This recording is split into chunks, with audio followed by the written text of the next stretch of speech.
Welcome to Loaded Talk. I am your congressman, the third most popular candidate to ever be. I am Frank, and along with me... What's up, planet Earth? I'm Bean. Frank and Bean.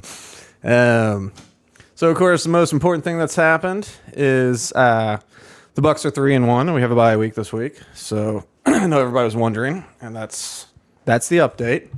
You know, did I do something? No? Okay. You make faces and you scare me.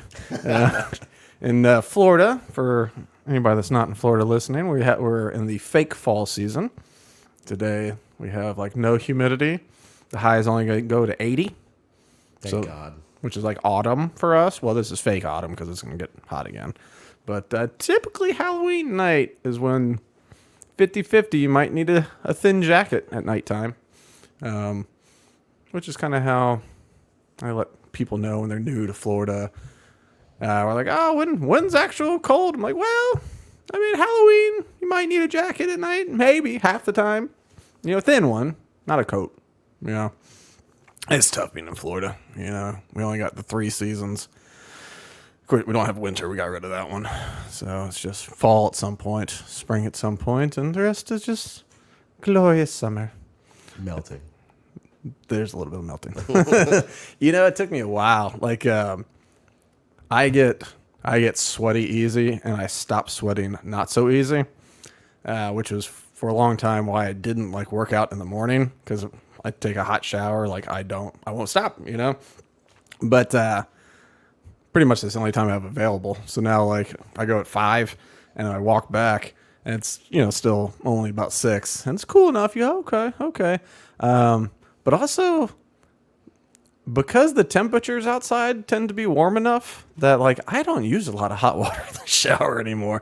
I'm just like, all right, my knob's turned way to the cold side. And, yeah, part of it's because I've been thrown to one bathroom in this house that doesn't have central air. There's no air back there, which is fine most of the time. But if you put the hot water, yeah, you're going to steam. And if it's middle summer and it's like 3 in the afternoon, you don't want any hot water in there. I don't get nice things. Yeah. Cold showers are good for you, though. So, and I don't go so cold. Like, people that talk about going like all the cold, where they go, oh, it's good, get your blood flowing. I don't like those either. Like, I love it. Do you? Yeah. I mean, I guess I would if I was like super sweaty. But even then, like after mowing sometime, I do just go all the way because I'm just gross and hot and like ready to die, you know? Last night, once again, nothing about the news. Last night I saw Willie Nelson.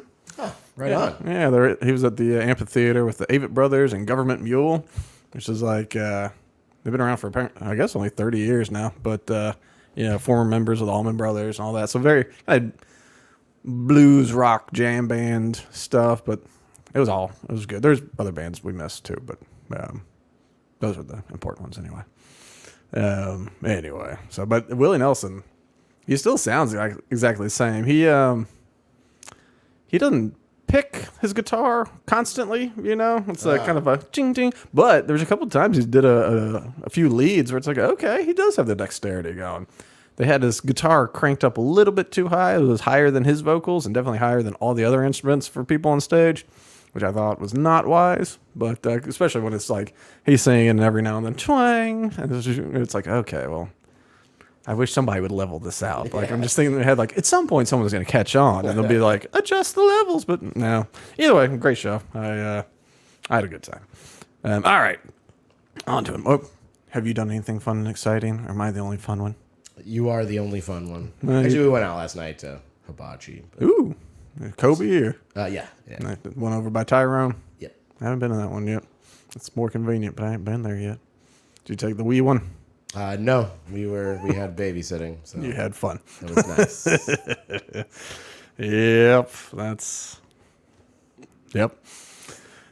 Well, all right. I guess we got to get to the news. So last week we talked about how we avoided the government shutdown and averted the disaster that would have been. And, well, damn it, we did it. What we didn't see coming is, I think it was later that night. Was it the night we recorded that, or was it the next day? Was it on Monday? Yeah, I think it was the next day. Yeah, so Speaker McCarthy got tossed out.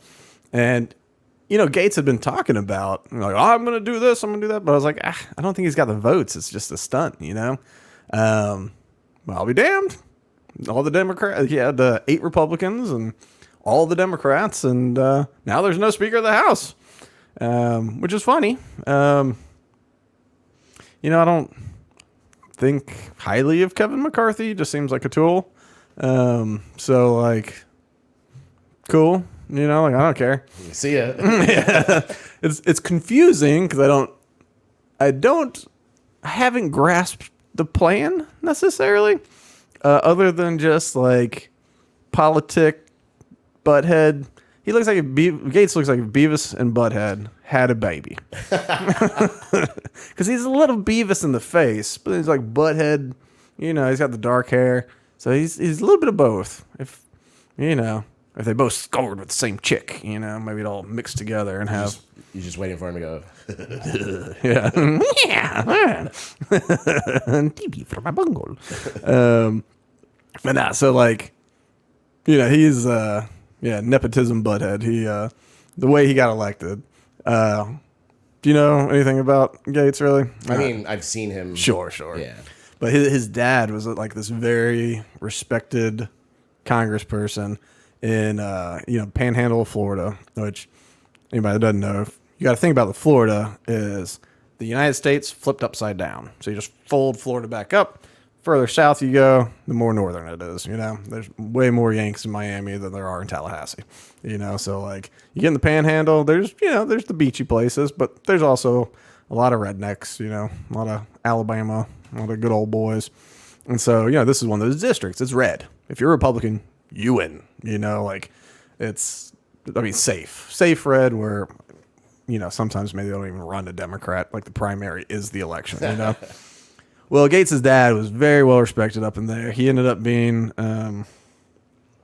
something. He had some title in Congress, the blah, blah, blah, blah, blah. Some position, not like a speaker, but something high up like that, where it's like, you've been here for a while, and we all respect you to do things. Anyway, so everybody loved it. So, of course, his son is ready to enter the fray of politics. Young man. But, he just has that name, Gaetz. And it's like, well, Gaetz represented us forever. And the apple surely can't fall far from the tree. Seems like a good boy. And so he just gets elected. And, but here, let me see. Let me pull this up. We'll go through it. Whoopsie. That's not the right one. All right. Let's that's CNN one here. So what happened? I think really just bulletproof. CNN doesn't really have much to say about anything. But so Kevin McCarthy not run for speaker again after the House ousted him from the top leadership post in a historic vote on Tuesday. The tally was 216 to 210 with 8 Republicans siding with the Democrats. The House will now need to elect a new speaker. Whatever. So basically, and one of the big things that popped up is what's the motivation here? So Gaetz called for it, and originally. All like Pelosi and some of these cats were just like, oh, just let them do whatever. Like, as a speaker, you just don't worry about that. Like, we got your back. Like, we're not going to let these MAGA freaks kind of call what we do. And, which I don't know why Nancy Pelosi got all Southern at the end of that one. But, listen here, sweetheart. This is San Francisco. As her teeth fall out. Yeah.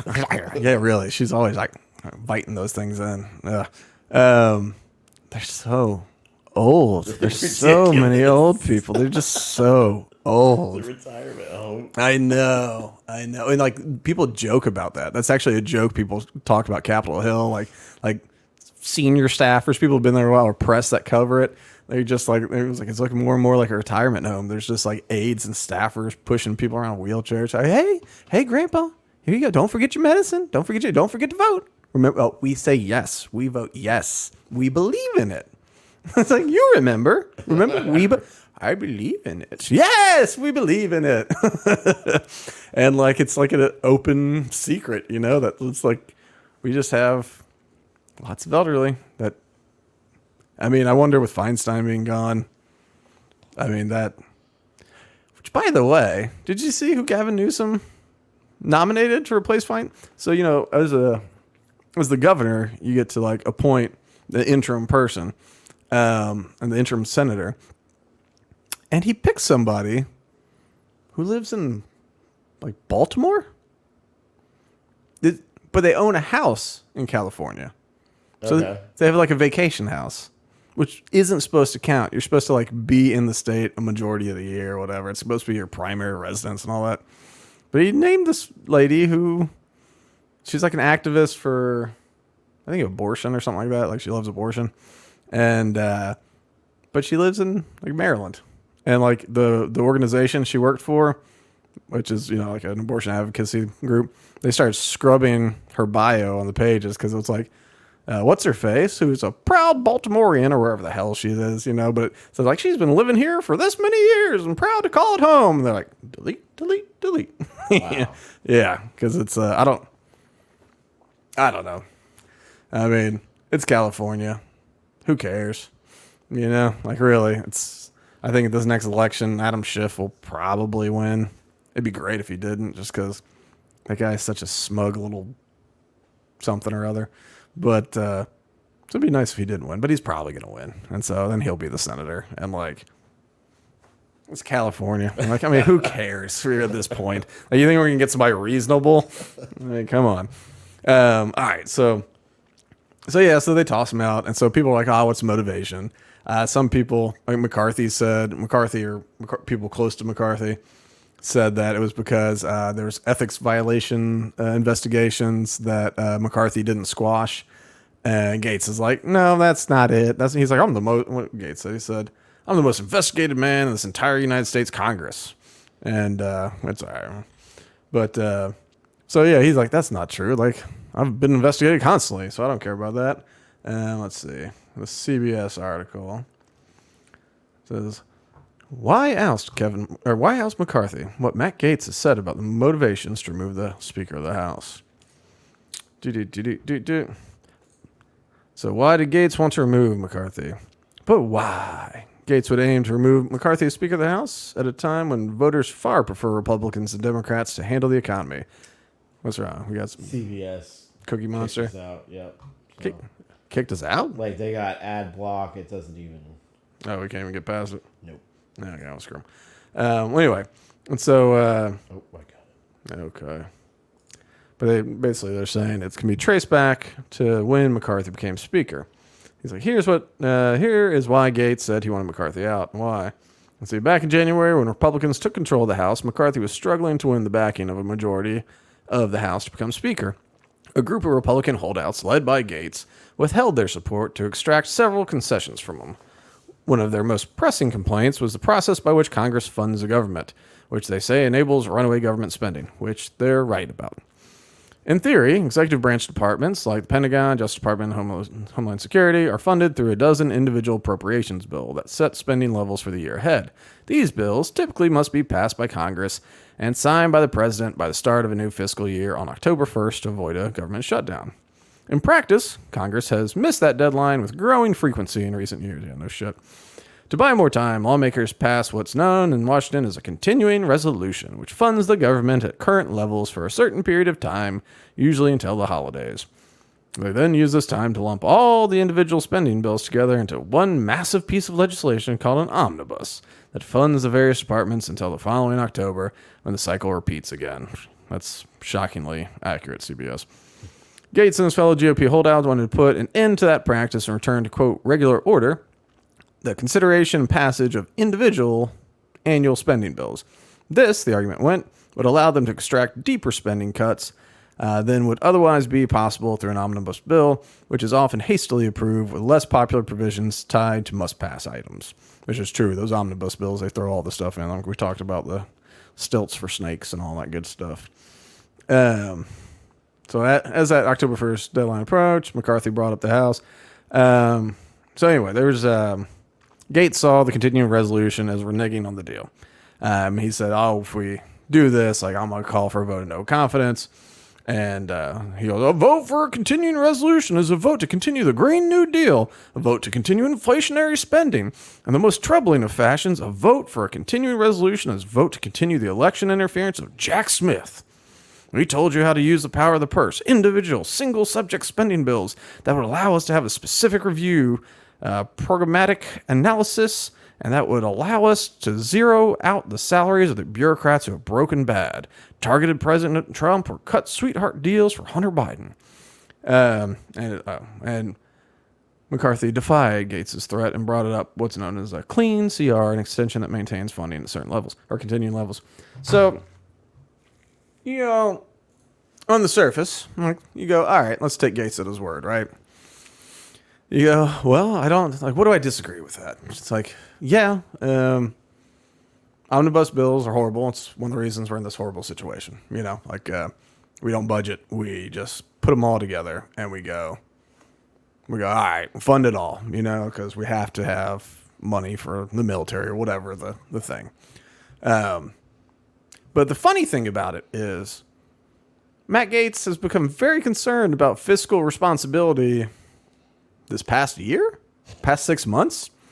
We had 4 years of the Trump administration where he spent like crazy. And like the only reason it didn't seem so crazy is compared to like the Obama years, it was a little less crazy. Still too much.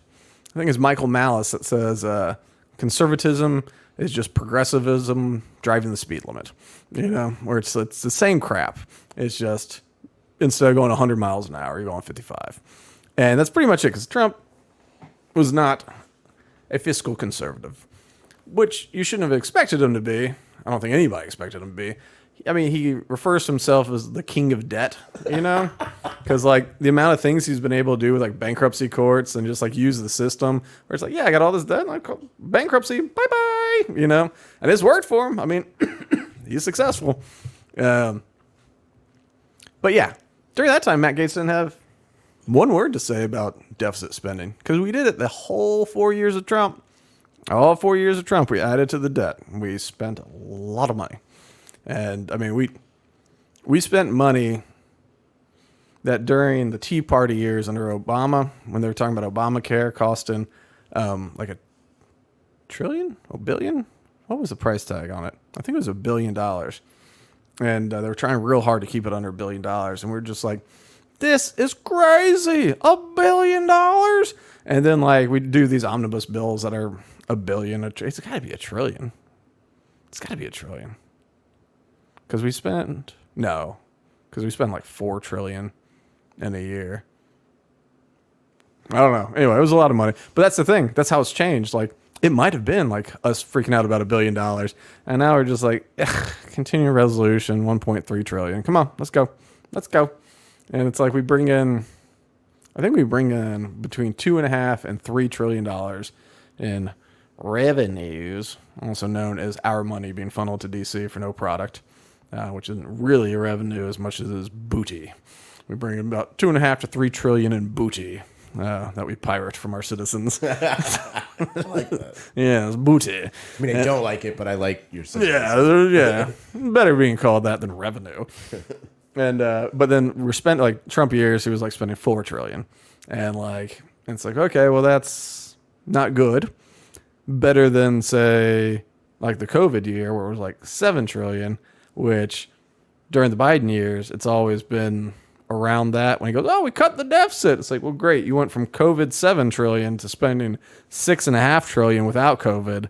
That's not a win. I mean, like it's less of a loss. It could be worse, but it could be better. But anyway, so Matt Gaetz didn't care during the Trump years. He is a Trump loving fella. I don't know if he actually does love him, but he loves attaching to him for growing his brand, So that's one issue is you go, okay, well, that makes sense to a certain degree. But the other thing is they actually have been moving single appropriations bills through. Not all have left committee. And so it's been, I think McCarthy promised to have X number done by this time, and he has half that or something. But he actually seems to have been attempting to do it. It's just things don't always run smoothly, especially when your majority is that small. The House majority is very tiny. Senate's pretty much 50-50, but I think it's 51 Democrats right now, something like that. So it's real tight. It's hard to just get things through, which I think is a positive. I don't know why they measure the successes of Congress based on how many things they passed. I think that's the opposite of what I want to see. I want to see fewer things passed. Like, take more recesses, Read it. Yeah, read bills. Just everyone be John Fetterman. Fetterman only shows up to work like 60% of the time he's supposed to. Okay. Like, the only one that showed up less than Fetterman was Dianne Feinstein, and she was gone for like 3 months at some point. She didn't know she was gone for 3 months. But like Fetterman, even Biden, he's spent like more vacation days than I think any of them. So it's just like, let's do that. Everybody just go on vacation. All right. But here's another funny thing about it, right? So this continuing resolution they pass, and like Gaetz calls it, it's horrible. It's a traitor. He worked with Democrats to pass this thing. And so like the continuing resolution that passed had support from tons of Democrats and then Republicans too. And it passed overwhelmingly. But it wasn't quote unquote conservative enough for Matt Gaetz, the conservative in command. So if we go over to the 4 Texas Republicans, this was the first continuing resolution that was attempted. So this says 4 Texas Republicans voted with the ultra-conservatives to sink a GOP attempt to keep it open. So the first attempt, let's see where it says. The legislation could have kept the government open for another 30 days, so it's just a 1-month extension, to allow Congress to finish passing the appropriations legislation, so the single things that they were calling for. So it's like, give us a month to figure it out. Which, as much as everyone's a turd, like if someone goes, hey, we're close, we need another month to work this. I mean, that's not uncommon for like contract negotiations and stuff. I had an extension, 30 days. To finish passing that, it would also have slashed funding for a large share of federal programs by 30%. That's a 30% cut during those 30 days. And added border hardening measures that they love. But the far-right representatives said the legislation did not do enough for their priorities, including ramping up immigration enforcement at the border, gutting spending for the Justice Department investigations into Trump, and then several members opposed any kind of temporary spending measure, preferring da-da-da-da-da. So, if you can imagine, the quote-unquote ultra-conservatives, that was Matt Gaetz, and there was a number of people. Some people, I think there's some people that opposed it for just general, like, I don't like continuing resolution type things. But Gaetz, this was kind of his thing. He helped sink this one, okay? So you go, all right, well, you sank it. And you go, I don't like no continuing resolution because we got to do this and negotiate, and I don't want to extend it for 30 days. So, like, it had support of all of the Republicans except for whatever the number was, 8 of them or whatever. 21. 21 Republicans sided with Democrats to kill the bill. It was Dan Crenshaw. I don't trust that guy with his eye patch. Like, he tries to come up, hey guys, I'm just like a normal dude, special forces. I'm like, Ivy League intelligence, but like special forces tough. Got this eye patch from an explosion. He's like, also, maybe at some point I was with the World Economic Forum on some stuff. And also, was it last year, the year before? His stock portfolio had the highest growth among all elected people. He was in the top 2 or something like that, where it's just like, he talks about how corrupt things are, but it's like, you cashed in, and he did cash in. I saw some video he posted during the Bud Light thing where he was I think he was making fun of it, and he was, I'm going to throw out all the Bud Light from my fridge, and he opened this fridge, and there's none in there. He's like, oh, I guess I don't have any. But the fridge was in his, like, outdoor kitchen by the pool. Like, you're looking at it, you're like, that's a very nice outdoor kitchen setup you got. That's a nice poolside thing. It's like, I know they pay tons of money to special forces operators. So, like, maybe that portfolio really has been paying great. I don't think you buy that on $180,000 a year. I mean, like, that's not a bad salary, but this place looked nice. Let's see. I'm trying to see if there's a list. Well, so anyway, all right. So 21 Republicans didn't like it, right?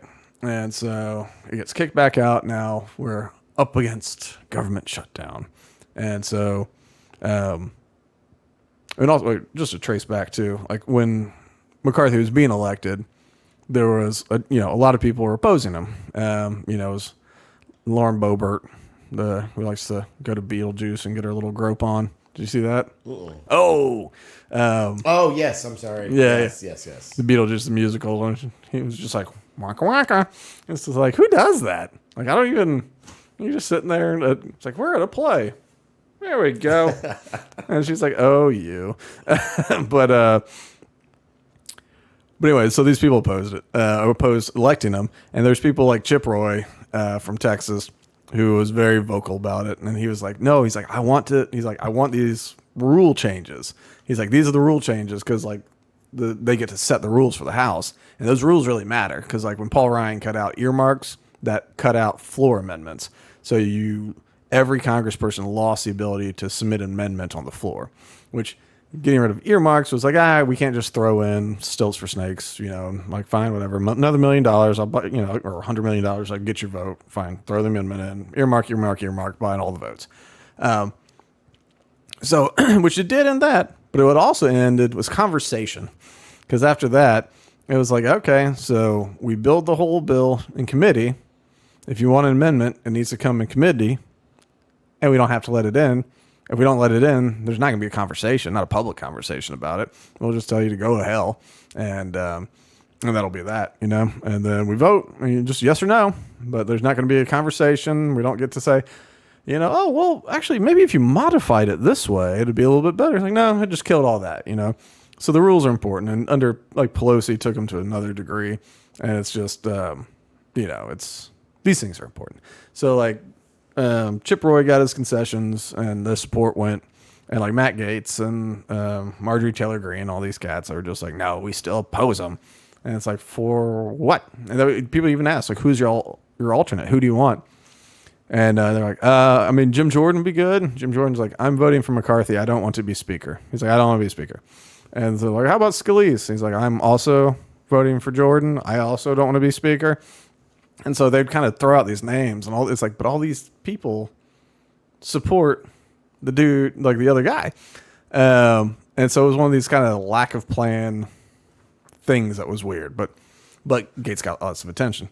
So anyway, so that's the continuing resolution that didn't pass was a 30% spending cut and more border security.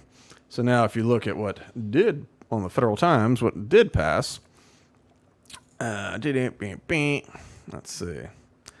It says, for now, budgets will remain at the level they were initially funded in 2023, while the deal is relief for the millions of federal employees who face blah, blah, blah. It's possible to face the same thing in 6 weeks.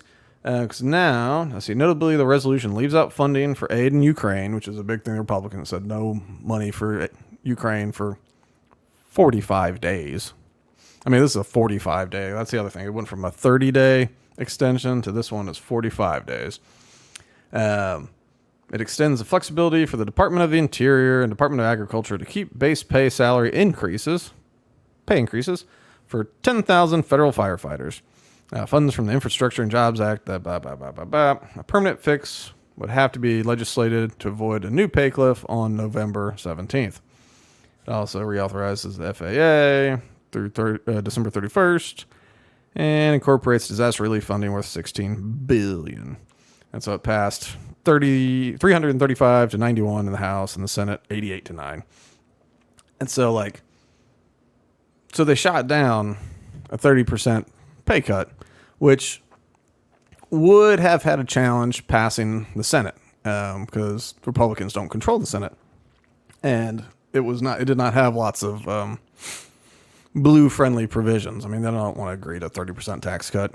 But there's people like Joe Manchin that might have jumped ship. There's a couple people that could have jumped ship. It's possible. At the very least, you give it to the Senate to say, we pass this. What are you going to do? And then see how it goes. And maybe you can hang the government shutdown around the Democrats' head, theoretically. Or maybe they pass it and you get a 30% cut for 30 days. So that's the other thing. Like strategy wise, you're like, all right, Gaetz, you didn't like the plan that involved a 30% cut. So we ended up with a plan that has a 0% cut. It doesn't seem like your strategy worked. It seems like it didn't work at all. Or it was fake. Or it's just subterfuge. But it's either way, it's like, what are we doing? Like, what is the plan? What is the plan? I think that's the general refrain here for like the Gaetz things. Like, what's the plan? So he said he didn't like how McCarthy worked with Democrats to get the continuing resolution passed. He buddied up with the enemy to get it passed. So Gaetz and 7 other Republicans and every single Democrat voted to get Speaker McCarthy out. And I guess McCarthy made some assurances they wouldn't start an impeachment inquiry against Biden or something like that. So, they were like, well, screw him. He lied to me. And Gaetz like, he lied to both sides, and that's why he's out. But it seemed like it was just inevitable. He's been basically threatening this from the get, So this is my favorite. Oh, we need our headphones on this one because this is well worth everything. Let's get this pulled up. This fella is a representative from somewhere. I don't know who he is. He's I don't know. He's an elected official. I forget. He's from maybe Maryland or maybe Missouri or something. But let's go ahead and hit play on that. Okay. You got to think about this guy. This is a guy that the media didn't give a time of day to after he was accused of sleeping with an underage girl. Oops. And there's a reason why no one in the conference came and defended him, because we had all seen the videos he was showing on the House floor that all of us had walked away of the girls that he had slept with. He'd brag about how he would crush ED medicine and chase it with an energy drink so he could go all night. This is obviously before you got married. And so when that accusation came out, no one defended him, and then no one on the media would give him a time of the day. All of a sudden, he found fame because he opposed the Speaker of the House back in November, and he's always stayed there. And he was never going to leave until he got this last moment of fame by going after a motion to vacate. All right. It's important to know Congressman Gaetz has never been charged with any sex trafficking crime, and he gave this statement. So, whoopsie, that was my little gift for you, Charlie. What do you think? Response, I don't think Mark Wayne and I have said 20 words. And like, to each other when you look at Matt Gaetz, and you hear, it's like, oh, well, he used to like brag to all the people on the House floor about the girls he was banging, and that he would like crush Viagra and with Red Bulls and shit and all that. Like, you look at him, you go, I mean, that adds up to me. Wow. Yeah. So, do you remember when the accusation about the minors? There was he had this kind of slimeball friend who's was a tax collector in Orlando, and I guess these two dudes love to go to like sex parties. I guess there were like orgies that they would attend or general sex party things. So that was like their big weekend thing. And they were just like bros, just bros smashing tail or whatever. And so at some point, dude in Orlando, because, you bring girls, oh, let's bring some hotties, with us. Well, one of the girls he brought was like 16. Oops. Yeah. And so that Gaetz kind of got wrapped up in that because she was like, he did too. And he was like, no, I didn't. But, I think the more orgies you attend, the less control you have over where your willy goes. I think at some point, how definitively something to be true, falls away. Mick Jagger talked about this. He's talked about during the Woodstock days. He's like, there's a lot of bodies in there. Who's to say that it was always a girl you were putting it in? He's just like, oh, okay, Mick Jagger. He's just like, yeah, it's a party. It's a party. There's a lot of mud, lots of bodies. You just grab something, it's a party. Come on, some love. So that is that dude. I don't even know that guy's name. I don't even care what his name is. But like that was his tactic.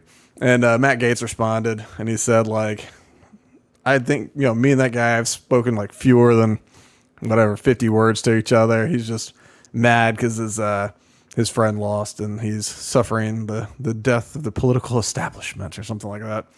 Other people were calling out Gaetz because like you voted, you moved to oust the speaker, and you started fundraising on it in the same breath. Like as you're doing that, fundraising emails are going out.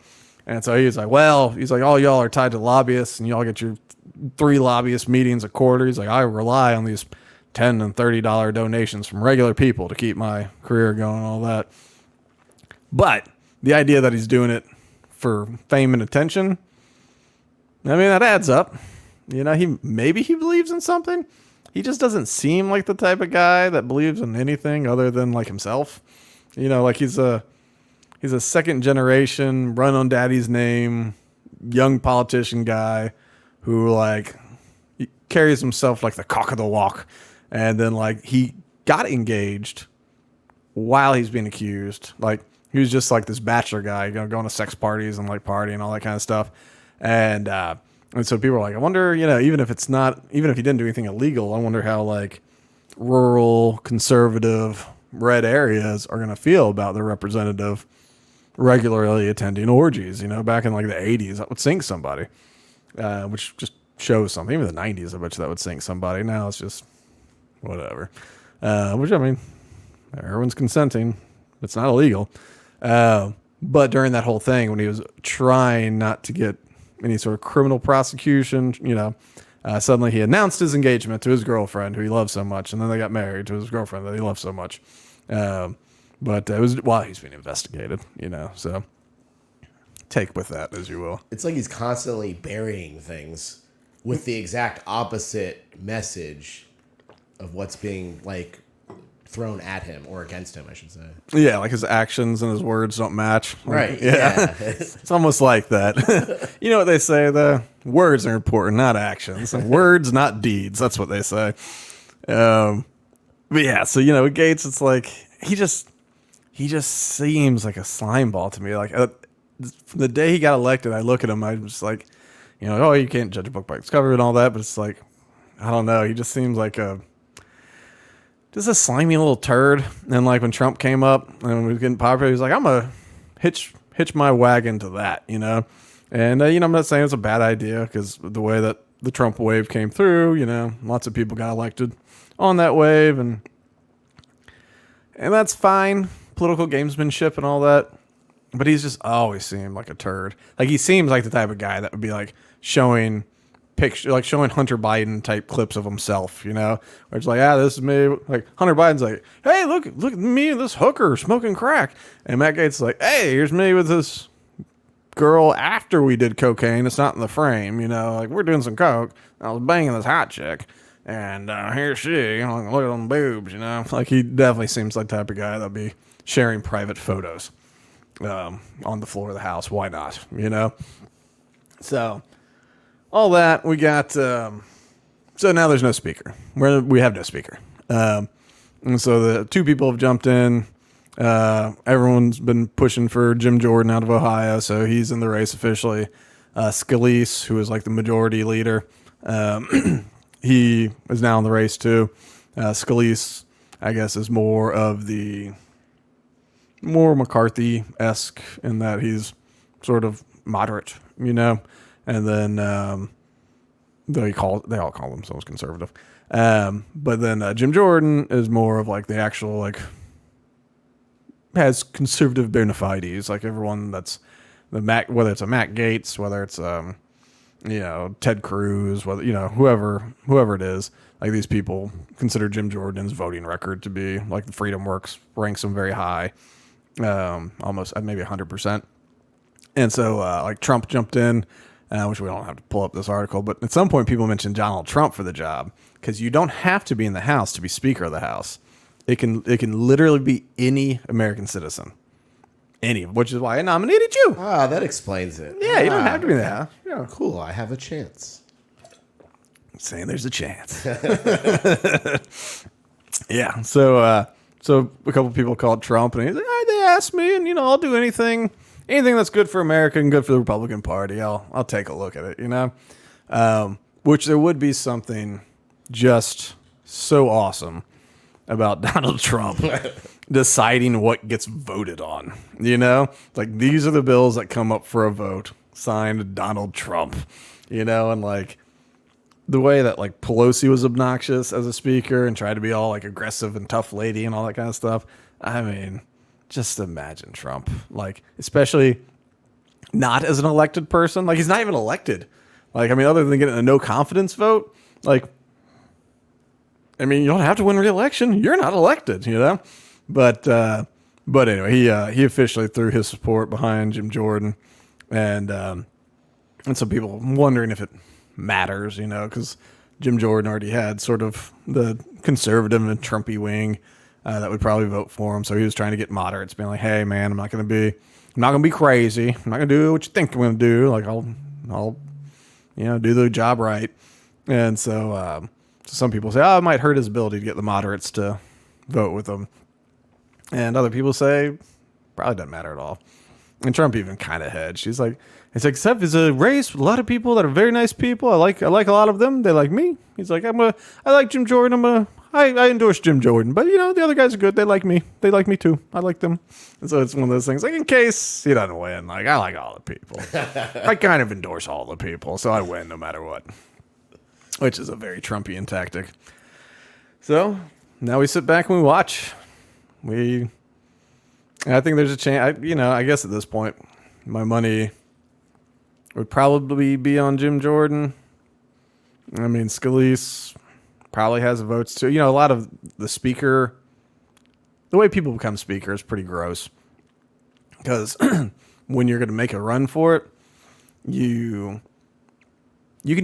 campaign funds can be donated to other campaigns. So if you give to Nancy Pelosi, she can give it to Donald Trump if she wants to. Huh. Yeah, it's totally legal. So when you're a speaker, or you're about to be speaker, it tends to be you're in a safe district, you get reelected all the time, right? You're good at fundraising, for the party, for yourself, for other people. Like, you're safe, and you stack your cheddar, So then you have a war chest of millions of dollars, right? And so maybe you got some people in purple districts where you need to kind of get some stuff, so you slide them a couple mil. You slide some money over that way. And like, basically you just go through greasing all the other Congress people. He's like, have some money, have some money, have some money, have some money. And you're buying votes, like literally buying votes with campaign donations. It's just that you're going to win re-election with like $0 spent. So like, you're safe, So a lot of this is like how well you're able to influence people, mainly with money. And so like, Scalise has probably spent more time doing that kind of thing than Jordan, who has like been like, I don't even want the job. And so Scalise probably is the favorite, maybe, like in terms of like the way things run, but you're going to have to get those 8 to 21 Republicans on board. And I don't know that people have a negative view of Jim Jordan overall to like hurt him. So I don't know. He could stand a chance. I don't know. I mean, Democrats don't like him, but I mean, just among the Republicans. So we sit back and we watch, and I don't know. Looks like a mess, though, doesn't it? This is fine. Yeah, it's hard to see. I mean, maybe they just hope that Jim Jordan wins, and then Matt Gaetz and all these cats go, see, we got Jim Jordan as Speaker of the House. That's a victory. Send me money. Of course, like, nothing has happened yet, because that's the thing. Like, he's made the play. He's getting money, he's celebrating, like, look what we did. It's like, but we don't know if it worked yet. Like, we don't know if it worked. Like, did it work for good? Did it work for bad? Is a Democrat about to be the Speaker of the House? We don't know. Like, we have no idea what's going to happen, and you don't either. And I don't think you care. Someone was saying they think Gaetz wants to run for governor of Florida. Oh, Jesus. I hope not. It's like he lives in the moment and just jumps from existing issue to existing issue, and is like kind of always behind and catching up. so to speak. I mean, that sounds like politics. Whatever I'm for or against the current thing, you know, and I believe it with all my heart. Yes. Yeah, so I don't know. I can't even say. I don't know if it's good or if it's bad. I like chaos. I like the house falling apart, the government kind of falling apart. If it leads to that, cool. If it leads to like things being defunded, cool. Like I'm willing to. I will give Gaetz due for it working out if it works out. I don't think his motivations are about that. I don't think this is some grand, intelligent plan.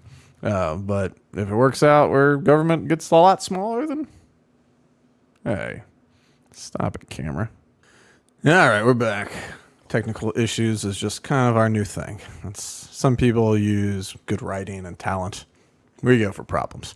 All right, so we covered the speaker stuff enough. The other thing that happened, was this just yesterday, is Hamas launched this massive attack on Israel. Let's see, we can pull up that Al Jazeera article here.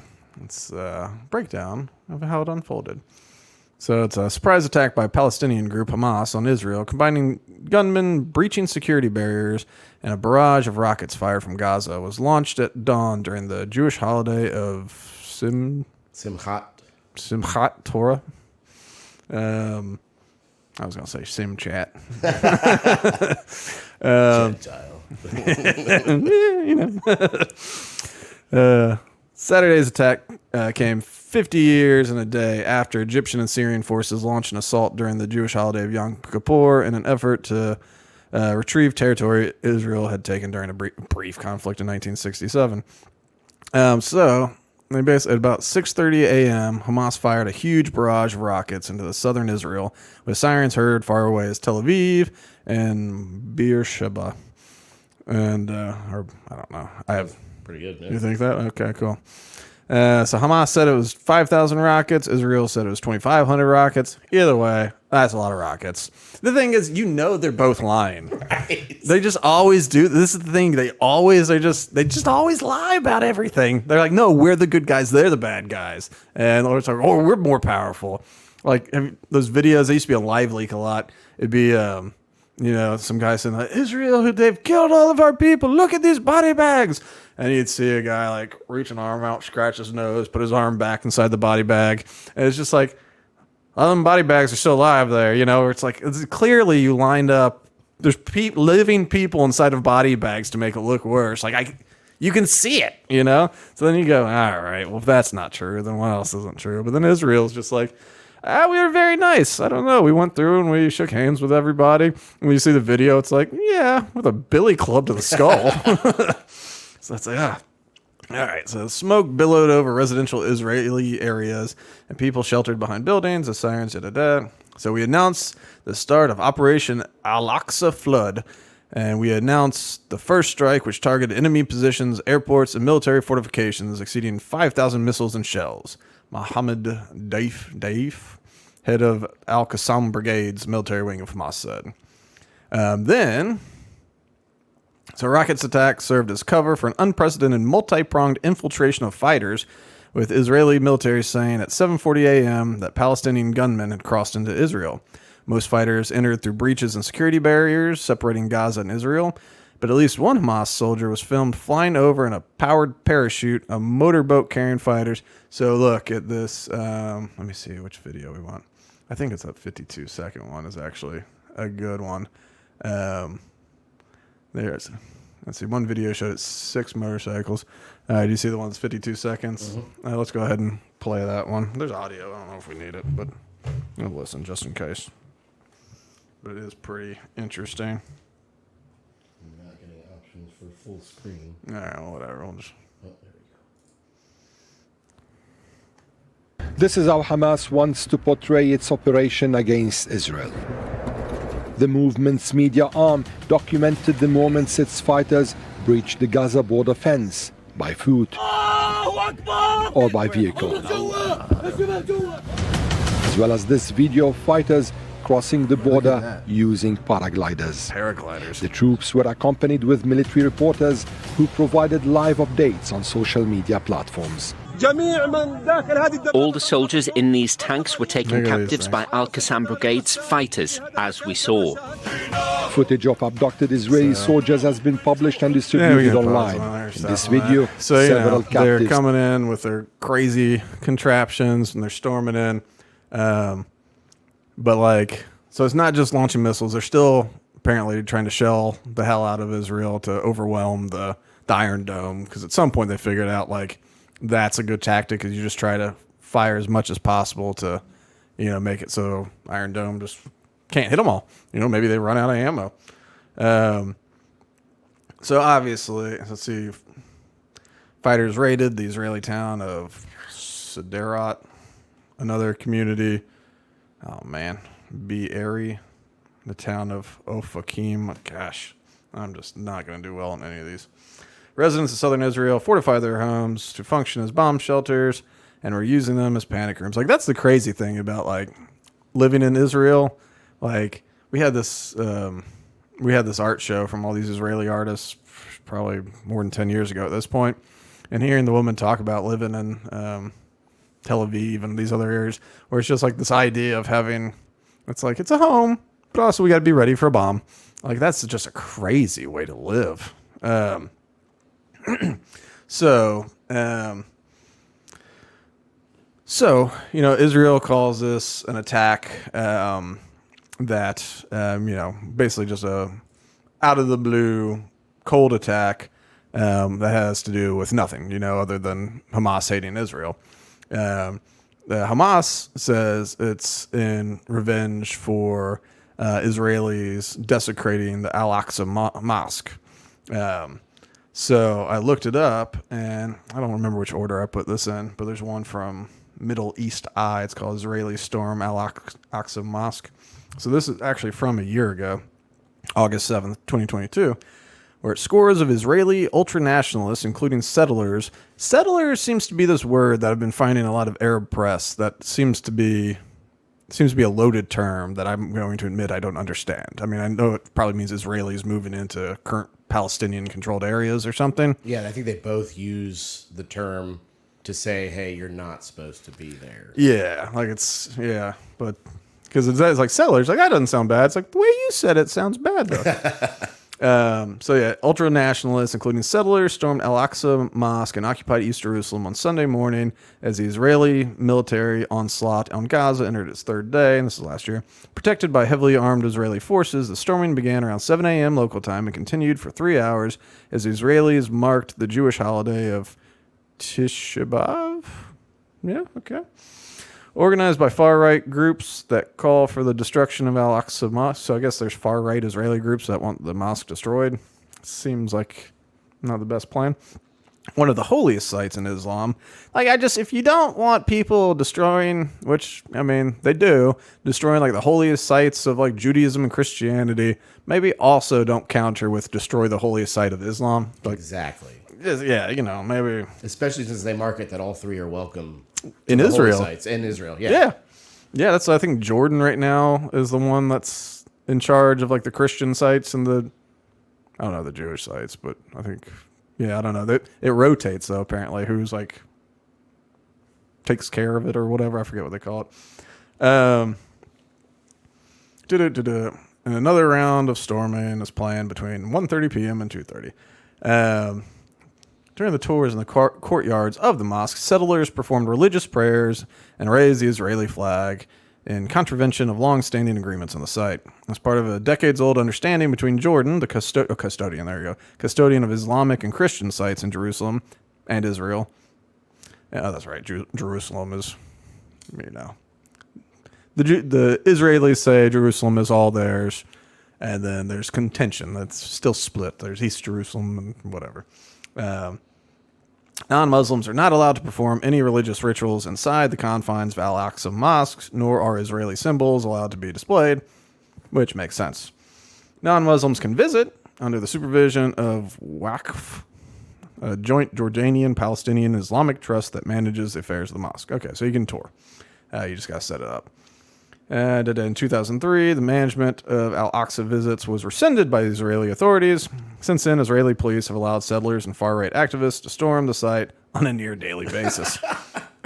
So, you know, if that's true, a far-right lawmaker, Itamar Ben-Gvir, led one of the groups that stormed the mosque in what Palestinians see as a provocation of their feelings and a desecration of the sanctity of their mosque.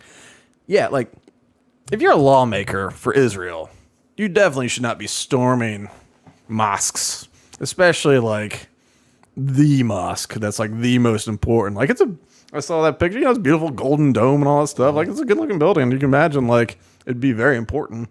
I mean, beyond just being pretty, of course, but like, you know, it's just like, why would you, you know? Because like Israel does talk about how, you know, you can be Christian, you can be Muslim, you can be atheist, you can be anything and live in Israel. And they, you know, even in their parliament, there's parties that believe that Israel shouldn't exist. And they go, see, we even let them in parliament and they don't think we should even be here, you know? And say, well, that's a good point. Like, that's good. And it's like Hamas has been in charge, has been the elected government of the Palestinians for like 20 years or something now. And, has that been that long? Anyway, whatever. It's either 2003 or 13. I don't know. Wow. And they keep getting reelected to be in control of everything. But part of their charter requires the total destruction of Israel. And so when you're trying to compromise, and one requires the total destruction of Israel and all the people to leave or die, the middle ground is kind of difficult to find. You know?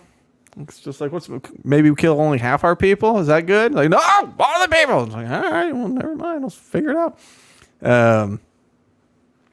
That's the crazy thing. So, like, I just don't know how this ever resolves, to be honest. Because, like, I saw, you know, if you look up the origin of this conflict, because it's not like this is new, of course. You know, a year ago they were fighting. They're going to be fighting again.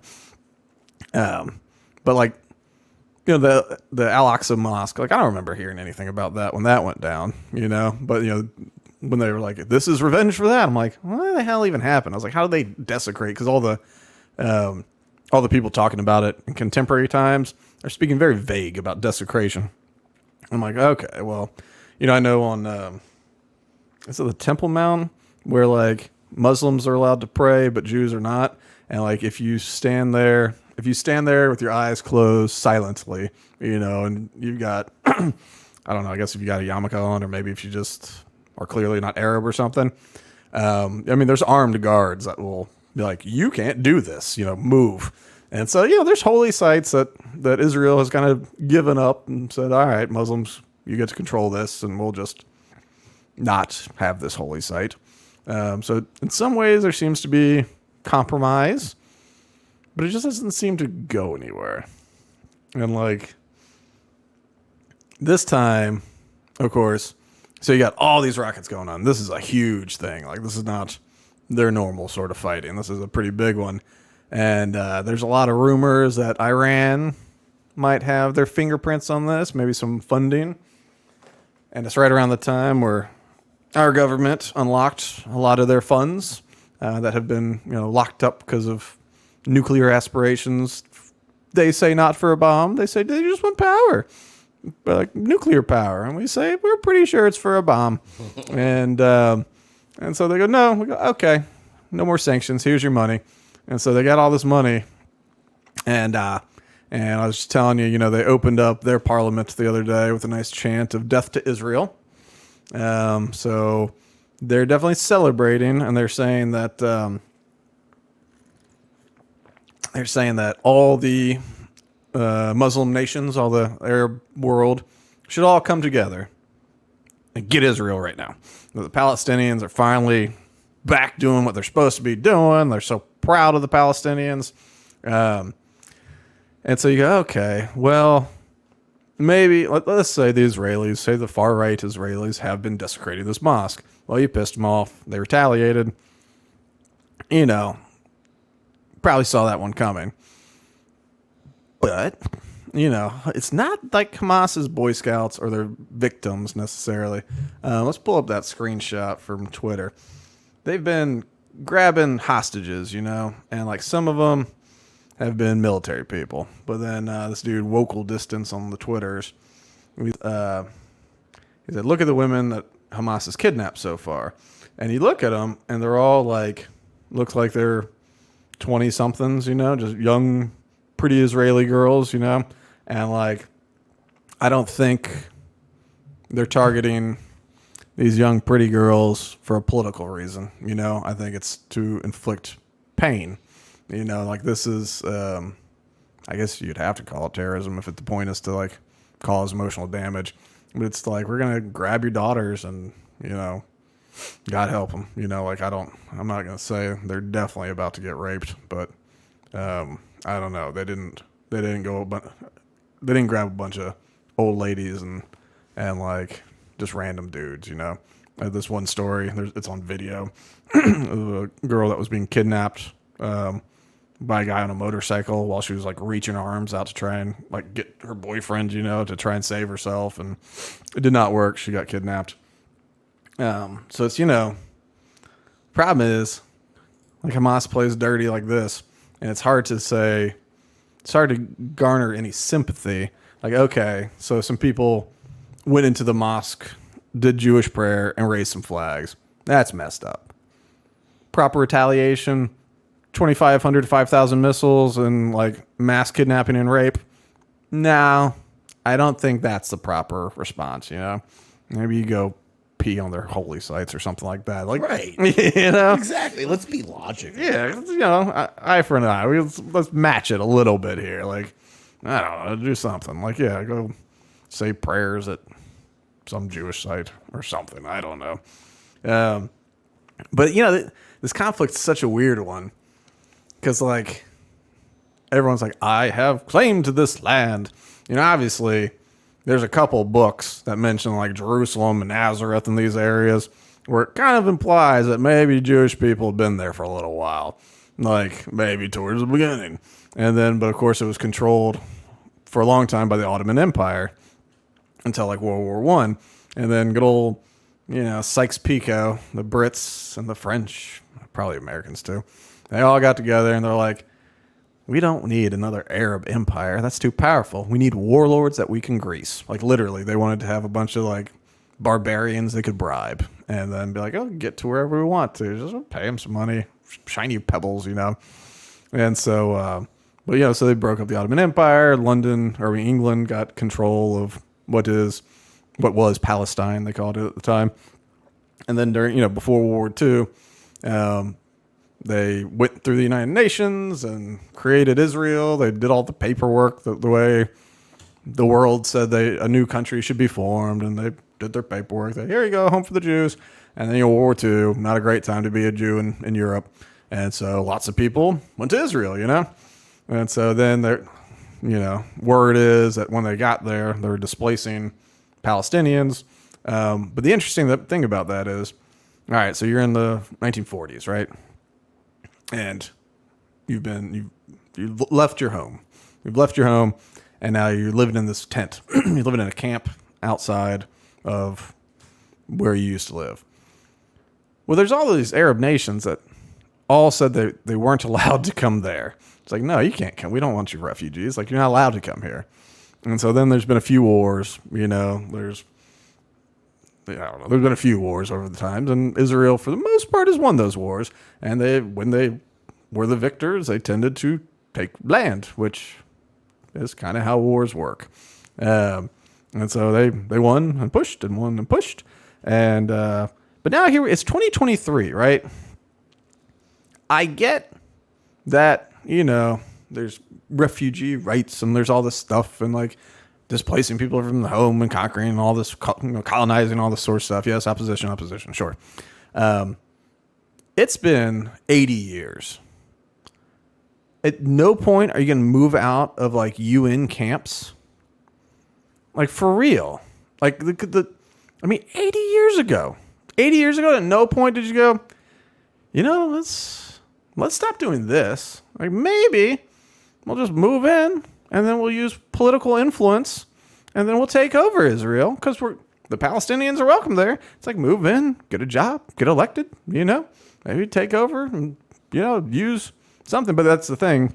The refugees are just pawns, They're pawns by the entire Arab nation, really, in any kind of anti-Israel part where it's just like, as long as you got people in camps, you got victims to show.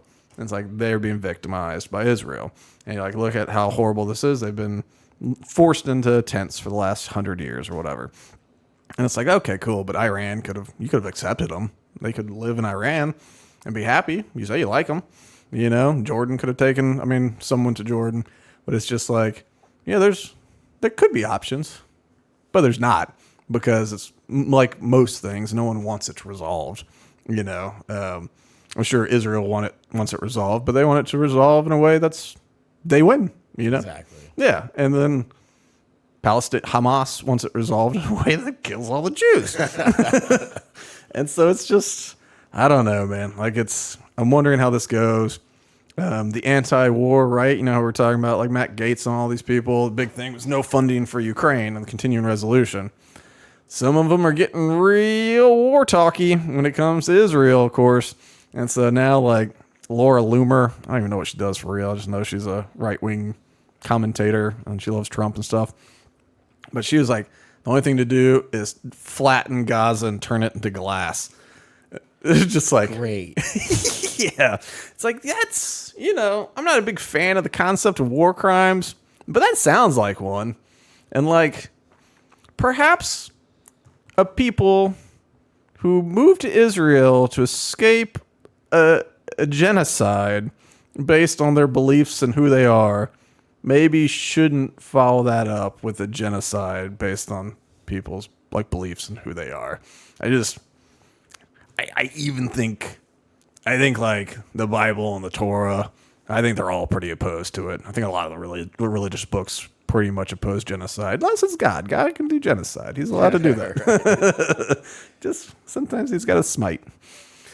What do you think, man? Well, the craziest thing that I've always observed, and they both, I don't know if they've openly admitted it, but they haven't necessarily denied the fact that they're both guilty, both Israel and Palestine, of firing rockets from their own side and having the targets come right back to them and then being like, look, they fired a rocket at us. Yeah. It's like, wait, the rocket did a U-turn, guys.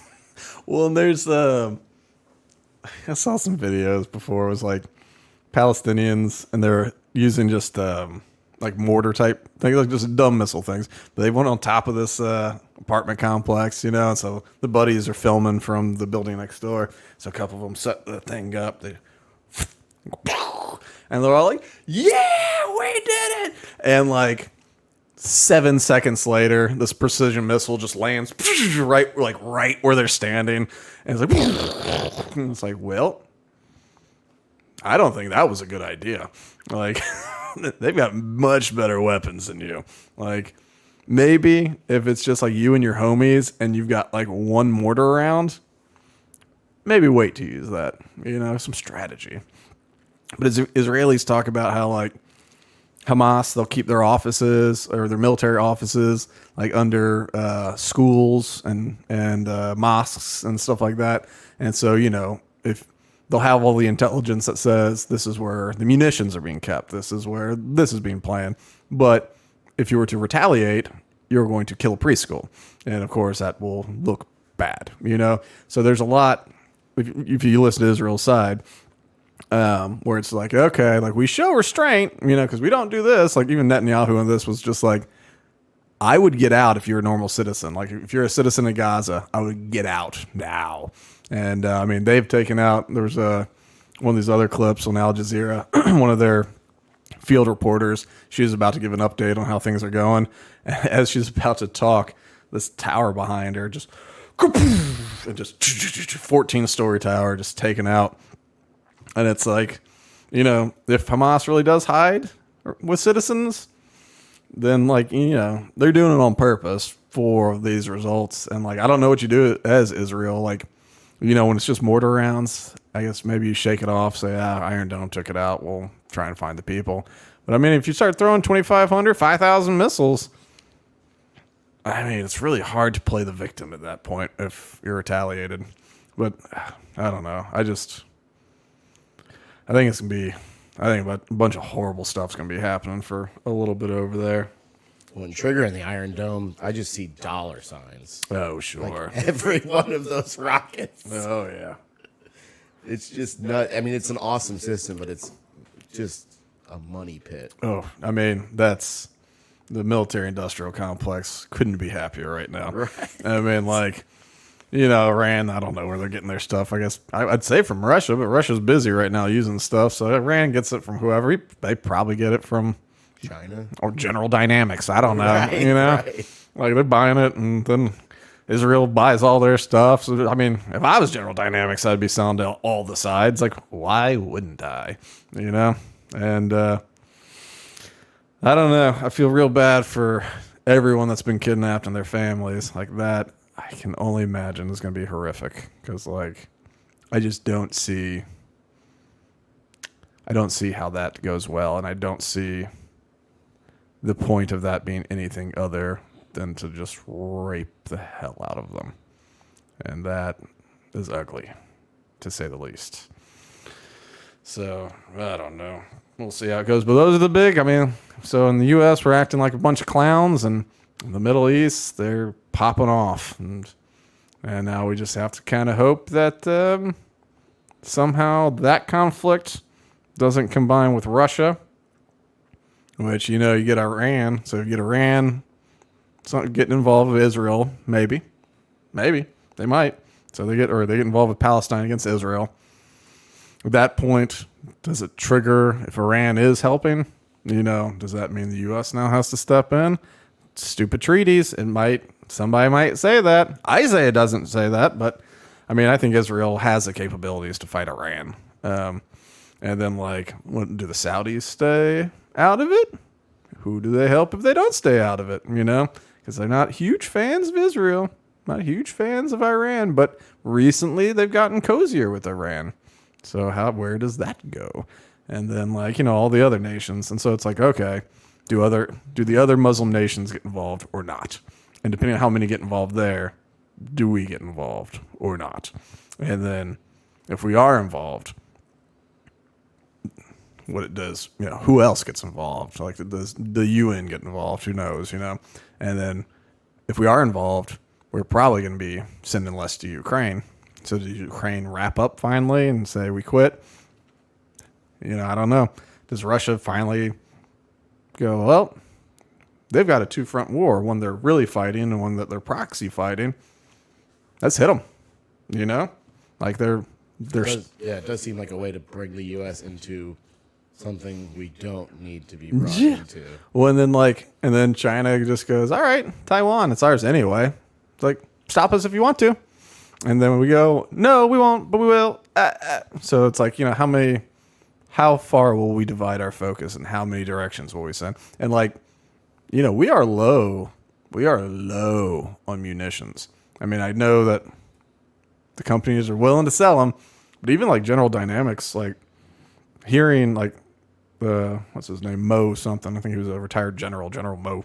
But like artillery rounds, like, I mean, we are, to get back to sort of where we always considered our readiness, we need 10 years. 10 years, or we keep paying for more factories for General Dynamics to build more. But yeah, it's like, so if we get into a war, it's like, well, we're 10 years behind on like artillery rounds, which is not good. Well, what about the material for that? Do we have to ask China for that? Well, that's a wonderful question too. I hope not, but you know, well, that's the other thing about Taiwan, you know, microprocessors. And so like if China decides to go ahead and do that, it's like, no, you don't get any microprocessors. Sorry. You know? Or if you do, they all have backdoors. Absolutely. They just might need a little time on that one. But at first you just go, no. And they go, oh, please, please, please. And oh, little thing will open up. And then it's like, are we ready? Oh, okay, we're ready now. We'll do it. Or maybe they just sell us the e-waste like they have been anyway. Like, let the things fail at 30,000 feet while they have their hypersonic missiles that they're working on that can hit us without needing a ship anywhere near our shores. So, I think that'll wrap us up for the week. Everybody have nice warm feelings about everything. Because at least we know our elected officials have everything under control. We can count on that. All right, so like us, follow us, subscribe to us, do all the things you're supposed to. YouTube, Rumble, iTunes, Spotify, SoundCloud. I heard Stitcher shut down, so not that one anymore. So, yeah. What do you got for us, Charlie? I really don't have anything. I think everyone just needs to relax a little bit. Yeah, we're not going to do that. Let's not do that. You know what? World War III. Let's just do it. Let's just get it over with. Come on. What's the worst that could happen? Thermonuclear annihilation? All right. Until next week. Ta-ta.